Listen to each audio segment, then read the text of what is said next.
السلام علیکم دوستو، شکر اس مقام کو کہتے ہیں جہاں اللہ کی رضا اور آپ کی خواہش ایک ہو جائے۔ دوستو، شکر ادا نہ کرنا بھی ایک بیماری ہے، ایسی بیماری جو ہمارے دلوں کو روز بروز کشادگی سے تنگی کی طرف لے جاتی ہے، جو ہماری زبان پہ شکوے کے علاوہ اور کچھ آنے ہی نہیں دیتی۔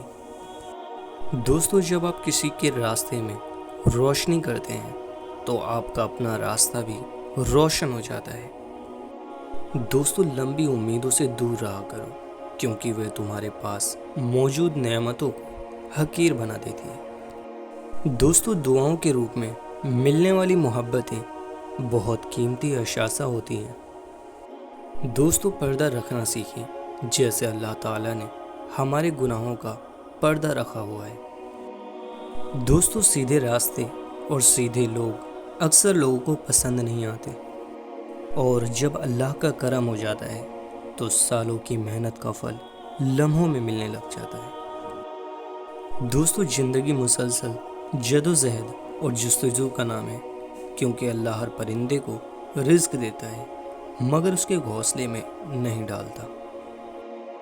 دوستو، خشک رویہ رکھنے والا اس درخت کے مانند ہے جو پھولوں اور پھلوں سے محروم ہو، نہ بیٹھنے والے کو سایہ دے اور نہ نظر ڈالنے والے کو خوشی پہنچائے۔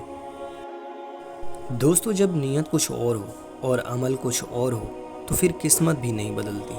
ہم لوگ اپنی نیت لوگوں سے چھپا سکتے ہیں، اس سے نہیں جس نے ہم کو بنایا ہے۔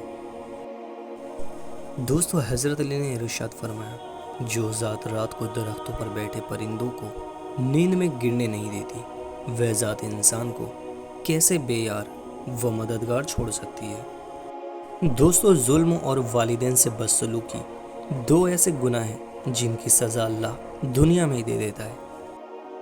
دوستو، کردار ہی ایک ایسی کتاب ہے جسے اندھے اور جاہل بھی پڑھ سکتے ہیں۔